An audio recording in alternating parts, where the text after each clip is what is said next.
bir manyağın, bir psikopatın, Netanyahu denilen kanla beslenen vampirin barbarlığını izliyor, hem de canlı yayında izliyor. Ey Amerikan devleti! Bu kan senin eline de bulaşmıştır. Bu soykırımdan sen de en az İsrail kadar sorumlusun.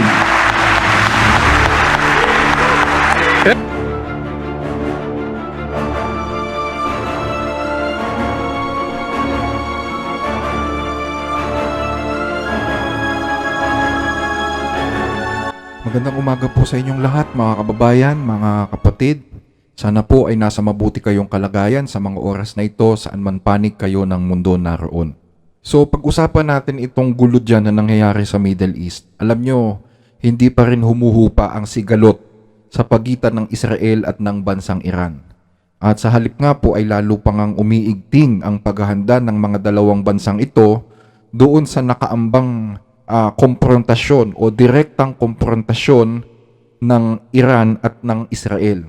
Sinabi nating direkta kasi ito na talaga yung time na ang Israel is aatake direkta sa Iran. At ang Iran is direktang makikipaggera na without using any proxy, ano? Pero alam nyo ba na hindi pa man direktang naghaharap ang Iran at ang Israel? Aba, tila pumuposisyon na po ang bansang Turkey laban sa Israel. Mukhang naghahanap din ng gera itong bansang Turkey. Alam nyo kung bakit? Kasi balitang-balita po ngayon sa Turkey na yung gera ng Israel aabot sa kanilang bansa. At posible nga na mangyari yun. Kasi kung titignan ninyo sa mapa ng Middle East, ang Turkey po ay nasa northern part ng Syria na isa rin sa mga itinuturing na kalaban ng Israel. At sa katunayan, mga kababayan, ngayong linggong ito, this week, nakatakda pong magpulong ang mga lawmakers o mga mambabatas ng Turkey para pag-usapan naman po yung kanilang mga hakbang na gagawin laban sa tinatawag nilang Israeli expansion. At kasama po sa pagpupulong na yan, yung foreign minister ng Turkey na si Hakan Fidan at pati na rin yung defense minister na si Yasar Güler. Ito po ay matapos na sabihin ni President Erdogan sa harap ng Turkish Parliament na isusunod na daw ng Israel ang kanilang bansa sa mga aatakihin nito sa oras na matapos po ang pagsalakay nila dyan sa Lebanon. So yan po yung intelligence na nakuha ni President Erdogan, at nangako nga rin po si President Erdogan na tutulungan ang Lebanon sa gera nito kontra Israel. At sa katunayan nga po is nung October 6, tinawagan po ni Foreign Minister Hakan ang Prime Minister ng Lebanon para pag-usapan yung magiging tulong ng bansang Turkey sa Lebanon. At sa isang speech ay sinabi nga ni President Erdogan na pagbabayarin niya ang bansang Israel sa genocide na ginawa nito laban sa Gaza. İsrail'in Filistin'de, Gazze'de yaklaşık bir yıldır yürüttüğü terör ve soykırım bugünlerde maalesef Lübnan'a uzandı. Vaat edilmiş topraklar hezeyanıyla hareket eden İsrail yönetiminin tamamen dini bir fanatizm ile Filistin ve Lübnan'dan sonra gözünü dikeceği yer açık söylüyorum. Bizim vatan topraklarımız olacaktır. İnsanlığın ortak değerlerine saldıranlar karşısında bir insanlık cephesinin kurulması için Türkiye elinden geleni yapacaktır. İsrail'i de buradan çok net bir şekilde uyarıyorum. Lübnan'a kara harekatının sonuçları geçmişteki işgallerine benzemeyecektir. Savunmasız, izole, bütün dünyadan yalıtılmış bir Gazze savunması ile Lübnan'ın savunması aynı olmayacaktır. Türkiye ve Türk milleti olarak bu zor günlerinde Lübnanlı kardeşlerimizi asla yalnız bırakmayacak, tüm imkanlarımızla kendilerini destekleyeceğiz. Nananawagan din po si Erdogan na magkaisa ang lahat ng mga bansang Muslim laban sa tinatawag nilang Israel's terrorism sa kanilang rehiyon. At bukod dyan, nanawagan din si Erdogan sa United Nations na gamitan na daw po ng puwersa ang bansang Israel para matigil na ang patuloy daw na panggugulo nito sa Middle East. Kasi kung hindi anya mapipigilan ng Israel sa ginagawa nitong kaguluhan sa Middle East, posible talaga na humantong sa World War III ang gera sa kanilang rehiyon. Yan po ang sabi ni Erdogan. Güvenlik Konseyi gerekli iradeyi göstermezse Genel Kurul'un 1950 tarihli barış için birlik kararında olduğu gibi kuvvet kullanma tavsiyesinde bulunma yetkisi süratle devreye alınmalıdır. Bugün Filistin ve Lübnan'a sahip çıkmak, insanlığa sahip çıkmak, barışa, farklı inançların bir arada yaşama kültürüne sahip çıkmak demektir. İslam alemini ve dünyanın vicdan sahibi tüm ülkelerini bu modern barbarlığa karşı birleşmeye davet ediyor. İsrail'e karşı insanlık ittifakının kurulmadığı her gün bilinmelidir ki tehlike daha da büyüyecektir. At alam nyo ba mga kababayan na nagulat ang media nung marinig nila na pinupuri ni Erdogan ang grupong Hamas na itinuturing po ng NATO na isang terrorist group.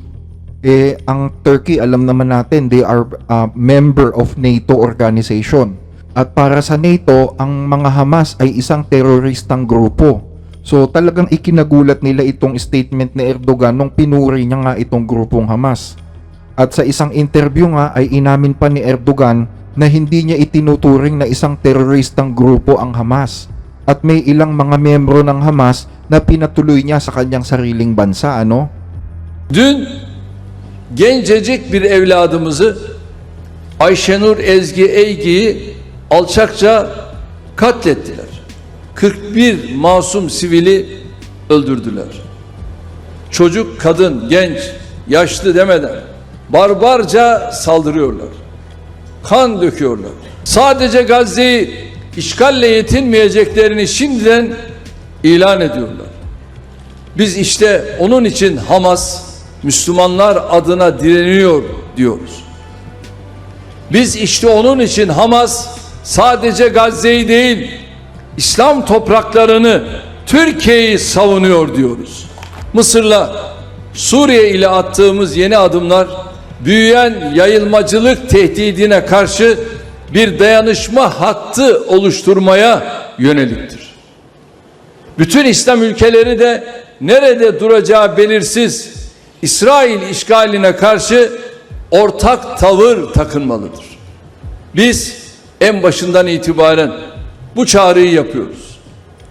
İsrail şımarıklığını, İsrail haydutluğunu, İsrail'in devlet terörünü durduracak yegane adım İslam ülkelerinin ittifakıdır diyor. There are those who criticize you, Turkey, for providing a home for Hamas, who the US say are terrorists, and you say that you are opposed to terrorism.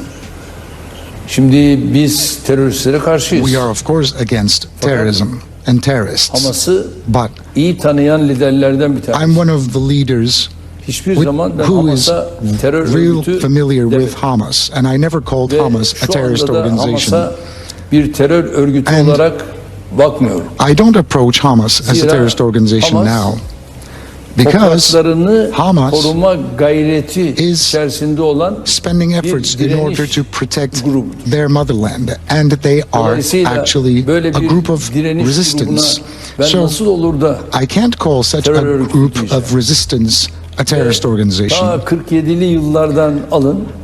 Alam nyo, ito pa naman yung kinaiinisan ni Netanyahu. Kasi kaya nga sinalakay ng Israel ang Lebanon kasi ginagawang pugad ng mga teroristang Hezbollah ang Lebanon. Layunin po kasi ng Israel na ubusin ang lahat ng mga teroristang grupo sa Middle East na nasa ilalim po ng umbrella ng Iran. So itong ginagawa ni Erdogan na pagkukupkop sa Hamas, talagang ito po isang malaking banta sa Israel pagdating ng panahon. At maliban dyan, alam nyo po ba na kung ano-anong mga maaanghang na salita ang binitiwan ni Erdogan laban kay Prime Minister Benjamin Netanyahu? Alam nyo ba, tinawag niyang Hitler si Netanyahu? Tinawag niyang barbaro, tinawag niyang siraulo at vampira. na nabubuhay sa dugo ng mga Muslim. At ang mabigat pa nito, tinawag niya si Netanyahu na butcher ng Gaza. Kumbaga kriminal ang turing niya kay Netanyahu, no? Garip garip bahsederlerdi. Sizin Hitler'den ne farkınız var ya?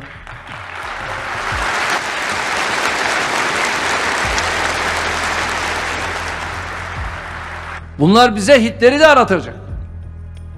Bu Netanyahu'nun yaptıklarının Hitler'den geri kalır yanı var mı?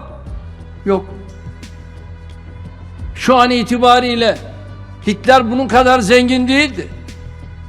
Bu Hitler'e göre daha zengin. Batı'dan alıyor destekleri. Amerika'dan her türlü destek geliyor. Ve bütün bu desteklerle 20 bini aşkın Gazze'liyi bunlar ne yaptılar? Öldürdüler. Dünya bir hastanın, bir manyağın, bir psikopatın, Netanyahu denilen kanla beslenen vampirin barbarlığını izliyor, hem de canlı yayında izliyor. Ey Amerikan devleti! Bu kan senin eline de bulaşmıştır. Bu soykırımdan sen de en az İsrail kadar sorumlusun. Ey Avrupa'nın devlet ve hükümet başkanları! İsrail'in bu soykırımına, bu barbarlığına, bu vampirliğine siz de ortak oldunuz. Çünkü sustunuz. Hastane, okul, cami vurdular, sustunuz. Yardım konvoyu vurdular, sustunuz. So, ang tanong natin mga kababayan, ano nga kaya ang plano ng bansang Turkey? Ano kaya ang tumatakbo sa isip ng presidente dito? Kasi alam nyo, kamakailan lang alam nyo po ba na bumili ang Turkey ng mga armas sa Russia? At ito po'y ikinagulat ng kanyang mga kasama sa NATO dahil alam naman ni President Erdogan na ang mga armas ng Russia ay hindi compatible sa arms rule ng NATO. Tulad halimbawa nung S-400 missile defense ng Russia na binili ng Turkey. Ito po ay incompatible sa mga rulings ng NATO pagdating sa armas.